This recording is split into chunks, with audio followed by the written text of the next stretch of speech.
আসসালামু আলাইকুম এভরিওয়ান। তোমার প্রতি অনুভূতি গল্পের 29 এবং 30 নম্বর পার্ট। আর সবাইকে নতুন বছরের শুভেচ্ছা। তো চলুন বেশি কথা না কইয়া গল্প শুরু করা যাক। অনেক তোমার পরিবারের লোকজন এসেছে। রিমির কথা শুনে লাফিয়ে উঠি। কি ব্যাপার, পরিবারের লোকজন এখানে কেন? আমি ফ্রেশ হয়ে নিচে গিয়ে দেখি রিমি সত্যি বলছে। সুমি আপু, আব্বু, আম্মু, ভাইয়া আর ভাবি সবাই এখানে। আমি খুব ভয়ে ভয়ে নিচে নামলাম। কাপা গলায় বললাম, আব্বু আম্মু তোমরা?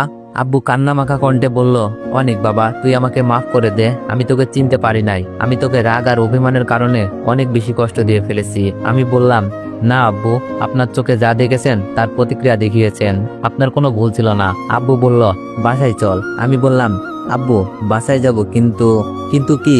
বৌমাকে রেডি হতে বল। আব্বুর মুখে এমন কথা শুনে আমি আরো অবাক হয়ে গেলাম। হচ্ছেটা কি এইসব?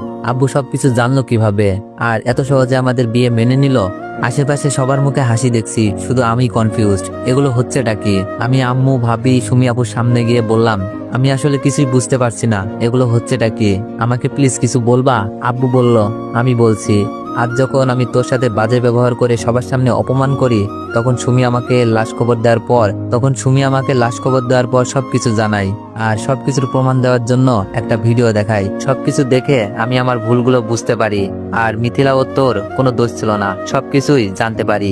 সুমি বলল, তুই নাকি এখানে থাকিস। তারপর সুমি আমাদের সবাইকে নিয়ে এখানে চলে আসে। আসার পর রিমির আব্বুর সাথে পরিচয় হই। প্রথম পরিচয় পেয়েই রিমির আব্বু আমাকে বিআই সাহেব বলে সম্বোধন করে আর আমাদের নানাভাবে আপ্যায়ন শুরু করে। বিআই বলার কারণ জানতে চাইলে বলে, রিমির সাথে নাকি তোর বিয়ে হয়ে গেছে। প্রথমে অনেক রাগ হয়, কিন্তু পরে যখন রিমি মাকে দেখেই সব রাগ চলে যায়। রিমিও অনেক লক্ষ্মী, আমাদের পরিচয় জানতে পেরে অনেক সম্মান করে। আমার পরিবারের লোকজন যে আমাকে কতটা ভালোবাসে তার প্রমাণ আবার আজ পেলাম। আর রিমির পরিবারের কথা তো নতুন করে কিছু বলার নাই। তবে সুমি আপু কি এমন প্রমাণ দিল, আপুর কাছেই জানতে হবে। আমি বললাম, আব্বু আমি বাসায় ফেরা থেকে রিমিকে মেনে নেবেন কিনা সেই ব্যাপার নিয়ে অনেক ভয়ে ছিলাম, কিন্তু সবকিছুই যে এত সহজে হয়ে যাবে ভাবতেও পারছি না। আব্বু আপনি সেরা। আব্বুকে আবার জড়িয়ে ধরলাম। আঙ্কেল আন্টি হৃদয় ভাইয়া আশা সবার কাছ থেকে বিদায় নিয়ে রিমিকে নিয়ে বাসার উদ্দেশ্যে রওনা দিলাম। সুমি আপু তার বাড়িতে, কেননা তার স্বামী আজ মারা গেছে। কিন্তু আমি এখনো জানতে পারলাম না সুমি আপু কি এমন প্রমাণ দিয়েছে আব্বুকে। মিথিলা হয়তো এখনো জানে না আমরা আসল সত্যিটা জেনে গেছি। আব্বু আমাকে বাসায় নিয়ে যাচ্ছে, সাথে রিমিকেও। তবে মিথিলার জন্য আমার খুব বেশি মন খারাপ করছে। কেন করছে তার প্রথম উত্তর হলো, আমি মিথিলাকে ভালোবাসতাম। মিথিলার সাথে এমন কিছু ঘটেছে যার জন্য মিথিলা আমাকে ভালোবাসার কথা মুখ খুলে বলতেও পারিনি। কারণ দুলাভাই মিথিলাকে নানানভাবে ভয় দেখিয়েছে, ব্ল্যাকমেল করেছে। আমি না হয় সব পেলাম, রিমির মতো মেয়েকে জীবন সঙ্গিনী আর আমার পরিবার, কিন্তু মিথিলার এই ত্যাগের জন্য কি পাবে আর কি হারিয়েছে? যদি আপনি মনে করেন আমি এই ঘটনায় সবচেয়ে বেশি ত্যাগ দিয়েছি, আমার মনে হয় মিথিলা আমার থেকে কয়েক গুণ বেশি ত্যাগ দিয়েছে। জানতে চান কিভাবে? একবার ভাবুন তো, একটা মেয়ে যে তার বোনের জীবন বাঁচাতে তার সর্বোচ্চ দিয়ে তার সর্বোচ্চ বিলিয়ে দিতে বাধ্য হয়, সেই মেয়েটা কতখানি ত্যাগ দিয়েছে। যে তার ভালোবাসার মানুষটিকে ধর্ষকের মতো অপবাদ দিতে বাধ্য হয়, ভালোবাসার মানুষটিকে হারাতে হয় শুধু পরিবার আর বোনের কথা ভেবে। কাউকে সত্যটা বলতে পারে না, আপনি কিন্তু তাকে স্বার্থপর বলতে পারবেন না। কারণ মিথিলা সেসব নিজের জন্য নয়, তার পরিবার আর আবুর সংসার বাঁচানোর জন্য করেছে। তবে বাড়িতে যাচ্ছি, মনে অনেক আনন্দও লেগেছে বটে, কেননা 2 বছরের বেশি বাড়িতে যায় না। কত বন্ধু বান্ধব, খেলার সাথে যোগাযোগ নেই, সবার সাথে আবার যোগাযোগ করতে পারবো। প্রিয় খেলা ক্রিকেটটাও খেলতে পারবো। তবে আমি আরো বেশি আনন্দিত আব্বু আম্মু রিমিকে মেনে নিয়েছে। আর রিমিকে দেখে, তাদের মুখে হাসি মাখা মুখ দেখে আমার মনটা ভরে গিয়েছে। আসলে সবকিছু এত সহজে ঘটবে ভাবতেও পারিনি।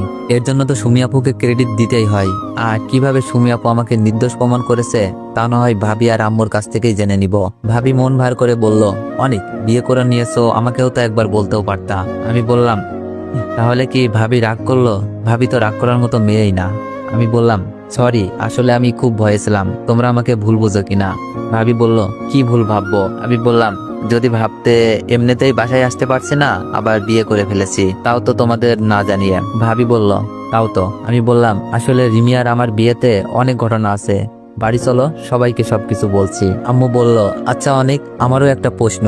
রিমির পরিবার তো অনেক ধনী, তারপরও তোকে সেখানে থাকার জন্য জায়গা দিছে, তোর সাথে নিজের মেয়েকে বিয়ে কিভাবে দিল? আমি বললাম, আম্মু, রিমির আব্বু আম্মু অনেক ভালো, আমাকে তাদের বাসায় থাকতে দেয়, পড়ালেখার ব্যবস্থার সাথে নিজের কোম্পানিতেও চাকরি দেয়, আর রিমি আমাকে ছাড়া বাঁচবে না, তাই রিমিকেও আমাকে দিয়ে দেয়। ওদের মতো মানুষ হয় না। আম্মু রিমির মাথায় হাত বুলিয়ে দিয়ে বলছে, ঠিকই বলেছিস, তবে রিমিকে কিন্তু আমার অনেক বেশি পছন্দ হয়েছে। কি মিষ্টি দেখতে, মাশাআল্লাহ। রিমির মনে অনেক আনন্দ। প্রথমে হয়তো রিমি ভাবতো আমার পরিবার অনেক খারাপ, কারণ কোনো কিছু না জেনেই আমাকে বাসা থেকে বের করে দিয়েছিল। এখন হয়তো ভাবছে এত মিশক আর এত ভালো মানুষ কেমনে হয়। এটাই স্নেহর অধিকার। যার প্রতি ভালোবাসা বেশি, মানুষ তার দেওয়া কষ্ট ব্যতীত হয় বেশি।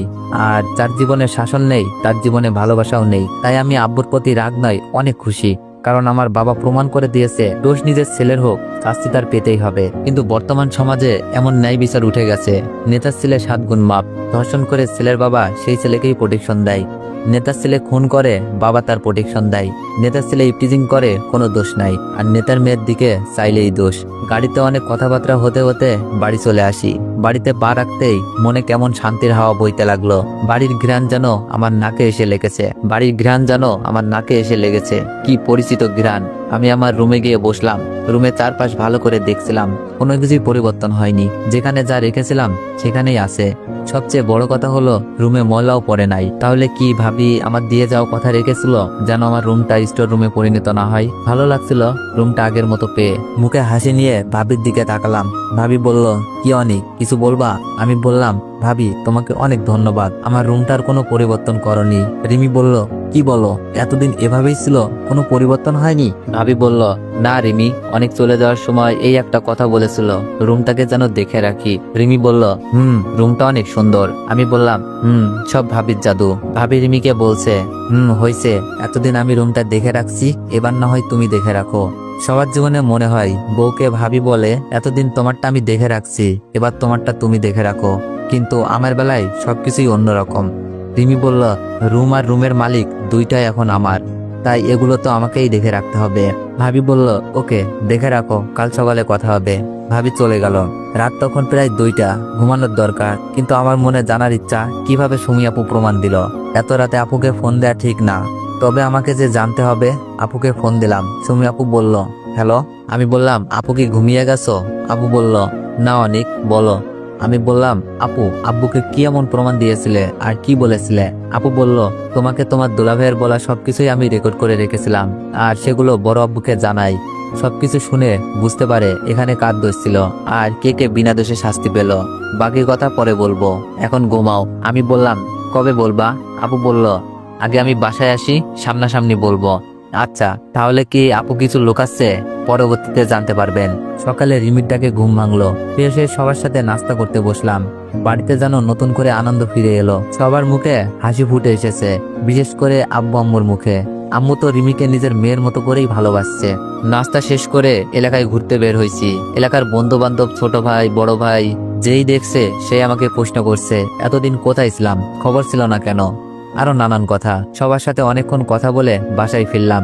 কেউ জানে না আমি বিয়ে করে ফেলেছি। আব্বু বলেছিল আয়োজন করে আবার বিয়ে হবে। বাসায় এসে শুনি মিথিলা এসেছে। চাচিও কি জেনে গেছে আমি অপরাধী ছিলাম? হয়তো সবকিছু জেনে গেছে।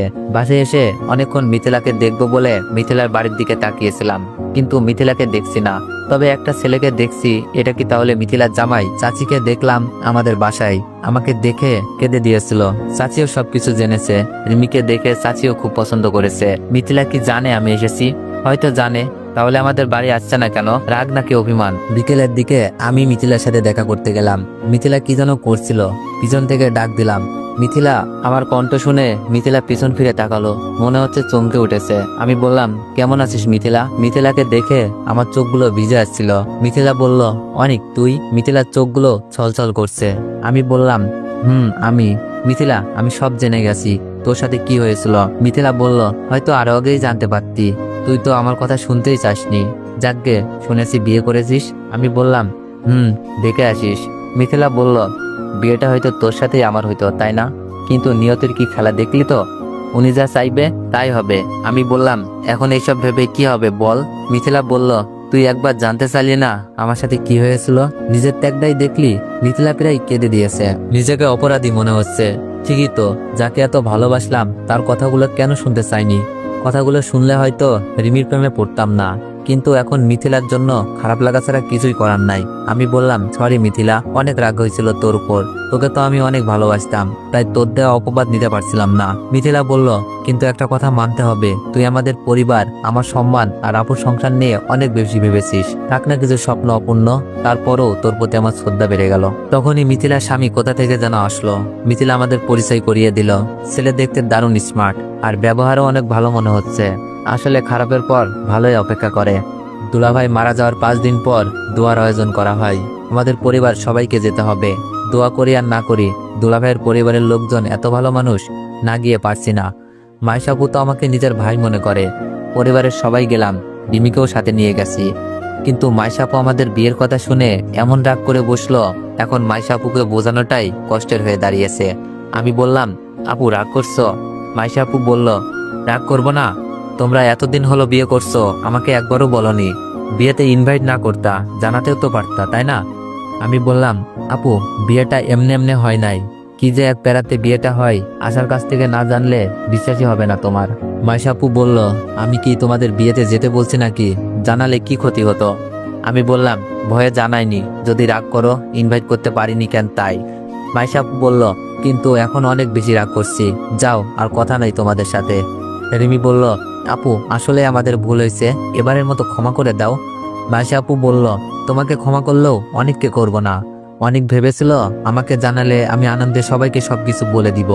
আমি বললাম, আপু তুমি জানলে কিভাবে? আমি আসলে এই জন্য বলি নাই, আব্বু আম্মু শুনলে কষ্ট পাবে তাই। মাইশা আপু বলল, কাল রাতে আশা আমাকে সবকিছুই বলেছে, কিভাবে কি হয়েছে। দোয়া করি সুখের জীবনটা কাটাও। আমি বললাম, ধন্যবাদ আপু, আসলেই তুমি আমার সুইট আপু। মাইশা আপু বলল, হয়েছে, টিপ দিতে হবে। আমি বললাম, অবশ্যই। হুজুর এসে খাওয়া দাওয়া করে দোয়া করে গেল। কথা ছিল আজই বাসায় চলে যাব, কিন্তু দোয়া শেষ হতে রাত 9টা বেজে গেছে। এত রাতে যাওয়াটা ঠিক হবে না। আর এদিক দিয়ে মাইশা আপু সুমি আপু তো জোর করছে। আর আমিও ভাবলাম সুমি আপুর থেকে আজই সবকিছু জানবো। শুধু আমি না, আমার সকল অডিয়েন্স জানবে আমার বাসায় যাওয়ার পেছনে কি এমন প্রমাণ ছিল, আর দুলাভাই কেন এভাবে সিঁড়ি থেকে পড়ে মারা গেল। রাত 10টা বাজে। মাইশা আপু, আশা, রিমি আরো অনেকেই গল্প করছিলাম, আমিও ছিলাম সেখানে। আমি সুমি আপুকে দেখে উঠে গেলাম। আমি বললাম, আপু তোমার সাথে একটু কথা আছে। সুমি আপু মুচকে এসে বলল, কি কথা বলো। আটকে দিয়ে বললাম, আপু কিভাবে প্রমাণ করলা? সুমি আপু বলল, কাল আমি তোমাদের সাথে বাড়িতে যাচ্ছি, সবকিছু সেখানেই বলবো। বাড়িতে অনেক লোক, কেউ শুনে ফেললে সমস্যা হবে। সুমি আপু কেমন ভয়ে ভয়ে আছে। আমি বললাম, আচ্ছা ঠিক আছে, তাহলে কালই শুনবো। আমি বুঝতে পারছি এখানে কিছু গড়বড় আছে, তাই বাড়িতে গিয়েই শোনা ভালো। লোকজন অনেক বেশি, কাপলদের জন্য আলাদা কোনো রুম নেই। ছেলেদের এক রুম, মেয়েদের আরেক রুম। হৃদয় ভাইয়া আমি একই সাথে শুয়ে আছি, আমাদের মধ্যে অনেক কথা হচ্ছে। হৃদয় ভাইয়া নাকি সামনের মাসে 12 তারিখে আশাকে নিয়ে জাপান চলে যাবে। রিমিকে সুখে রাখার জন্য বলছে, আর কোনো কিছু প্রয়োজন জানাতে, আর ভুলে যেন না যাই। আমিও একই কথা বললাম। সকালে ঘুম থেকে উঠে ফ্রেশ হয়ে খাবার খেয়ে রিমিকে নিয়ে রিমিদের বাসায় যাচ্ছি। রিমির নাকি আঙ্কেল আন্টির কথা খুব মনে পড়ছে। সেখান থেকে এসে বাড়ির দিকে রওনা দিব। ততক্ষণে পরিবারের লোকজন আমাদের জন্য অপেক্ষা করবে। রিমিদের বাসায় যেতেই রিমি আন্টিকে জড়িয়ে ধরে কাঁদতে শুরু করে দিছে। আন্টিও কাঁদছে।